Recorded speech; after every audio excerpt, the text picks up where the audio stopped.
Noba, PTT Harana Kaisar episode 689 sudah rilis nih. Tanpa banyak pembukaan, yuk langsung saja kita lanjutkan kisah serunya. Di episode sebelumnya, Xiaoyan secara mengejutkan meminta Ye Beijing untuk membantunya memiliki seorang anak karena dia ingin membangkitkan kembali garis keturunan ras Yuanzhan yang telah punah. Ye Beijing menanggapi dengan cara yang terlalu langsung, membuat situasi menjadi canggung hingga Raja Tianzang pun terkejut dan menjauh. Setelah meluruskan maksudnya, Xiaoyan menjelaskan bahwa dia memerlukan keturunan dari Ye Beijing demi kebangkitan ras tersebut. Ye Beijing setuju, tetapi hanya jika dilakukan secara alami, bukan melalui cara lain. Xiaoyan kemudian memilih menunda dan fokus memulihkan kekuatan jiwanya. Setelah pulih, dia dan Xuan Huang bergerak menuju Laut Mimpi menggunakan gerakan jiwa void. Di sana mereka menemukan Feng Xi tengah terlibat konflik besar dengan suku lain. Namun muncul aura misterius yang sangat kuat dari dasar laut. Di kedalaman samudra, seberkas cahaya dingin melesat dari dasar lautan, menembus gelombang dan menghantam ke arah Feng Xi yang tengah melayang di udara dalam wujud klinik 5 warna. Feng Xi mengepakkan sayapnya. Bulu-bulu yang berkilauan berubah menjadi perisai raksasa untuk menahan serangan itu. Di bawahnya laut bergolak keras. Dari balik gelombang, muncul sosok raksasa dengan tubuh jauh lebih besar dibanding sebelumnya. Seluruh sisiknya berwarna merah gelap, dan wajahnya menyerupai makhluk laut berhias guratan menyeramkan. Dari tubuhnya memancar aura dingin khas kedalaman samudra. Dialah Raja Manusia Ikan Bayangan. Feng Xi memandangnya dengan tatapan tenang. Dia telah banyak berubah. Kesombongan masa lalunya kini berganti dengan ketenangan yang matang. Dia berbicara dengan nada menahan. Pertempuran ini tidak perlu terjadi.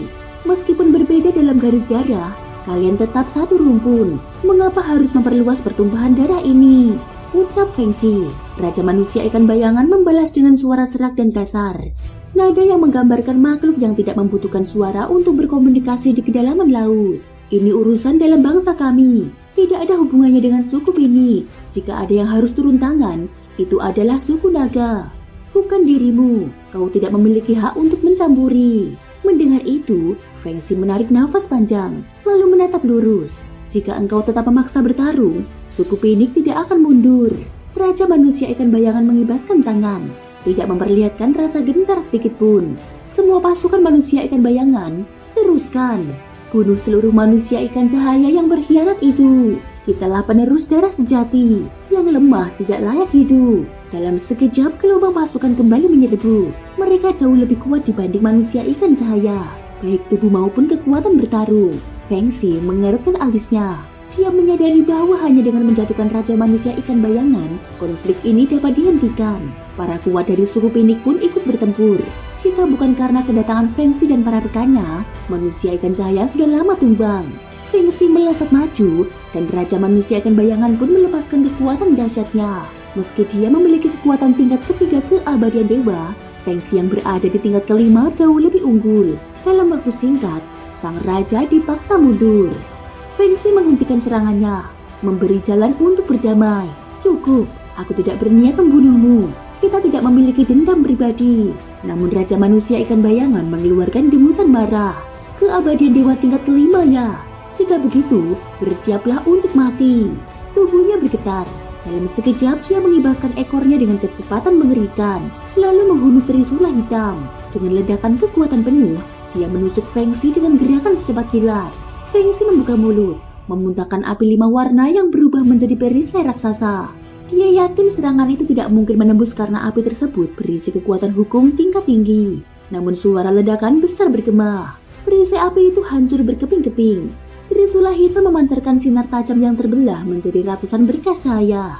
Berkas-berkas itu menembus tubuh Feng Xi. Bulu-bulunya berhamburan ke udara. Raja Manusia Ikan Bayangan tertawa dingin.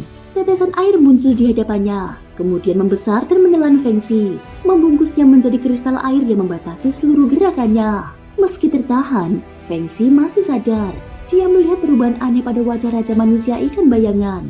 Sekilas, aura makhluk itu bergetar, seperti berganti menjadi sesuatu yang lain. Feng Xi tersentak. Dia teringat ciri khas klan Sining, makhluk dengan 2 atau lebih jiwa dalam satu tubuh. Perubahan mendadak Raja Manusia Ikan Bayangan semakin menguatkan dugaannya. Wajah Raja Manusia Ikan Bayangan berubah semakin bengis. Aku sudah memperingatkanmu. Ini bukan urusanmu. Campur tanganmu harus dibayar dengan nyawa. Trisula hitam mengumpulkan kekuatan. Udara bergetar, ruang berdesir, lalu terbentuk seberkas cahaya kecil sebesar ibu jari. Namun mengandung kekuatan penghancur yang menakutkan. Fengxi mengumpat dalam hati. Dia tidak mampu bergerak. Serangan itu tidak cukup untuk membunuhnya, tetapi akan melukainya sangat parah. Ketika berkas cahaya itu melesat, tiba-tiba ruang di depan Fengxi retak. Sebuah tangan berlapis sisik naga muncul dari celah dimensi dan menangkap cahaya tersebut dengan mudah. Getaran kecil muncul, tetapi tangan itu tidak terluka. Dari retakan ruang, terdengar suara dalam dan penuh wibawa. San Cao, sudah lama tidak berjumpa. Kapan temperamenmu menjadi sekeras ini? Sosok tinggi besar keluar dari celah dimensi, diikuti 3 tokoh lainnya. Raja manusia ikan bayangan, San Cao, mendegang ketika mengenali orang itu. Xuan Huang, mengapa engkau datang? Xuan Huang menatapnya dengan tajam. Dahulu engkau memahami etika dan tahu kapan harus menahan diri. Kini engkau hendak memusnahkan seluruh manusia ikan cahaya. Bagiku, engkau bukan lagi San Cao yang kukenal. Wibawanya berubah dingin. Dalam sekejap dia menghentakkan kaki. Bayangan cakar naga muncul di belakangnya, dan tubuhnya melesat menyerang. San Cao tersentak. Entah karena takut atau faktor lain, dia berbalik dan hendak melarikan diri. Pada saat yang bersamaan, Xiaoyan muncul di hadapan jalur pelarian. Tubuhnya menyala dengan kilatan petir. San Cao menggeram. Siapa kau? Tubuhnya mulai bergetar, seakan-akan ruang di sekelilingnya terdistorsi, memperlihatkan tanda-tanda jiwa ganda yang tidak stabil.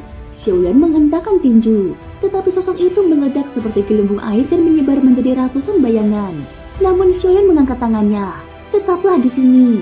Ruang di sekelilingnya bergetar, seakan seluruh wilayah itu berada dalam genggamannya. Bayangan-bayangan San Cao ditarik kembali dan terkumpul dalam genggaman energi tersebut. Xuan Huang menyambar tubuh asli San Cao, mencengkramnya kuat-kuat. San Cao pun berteriak, "Ini urusan dalam bangsa kami. Apa hak kalian ikut campur?"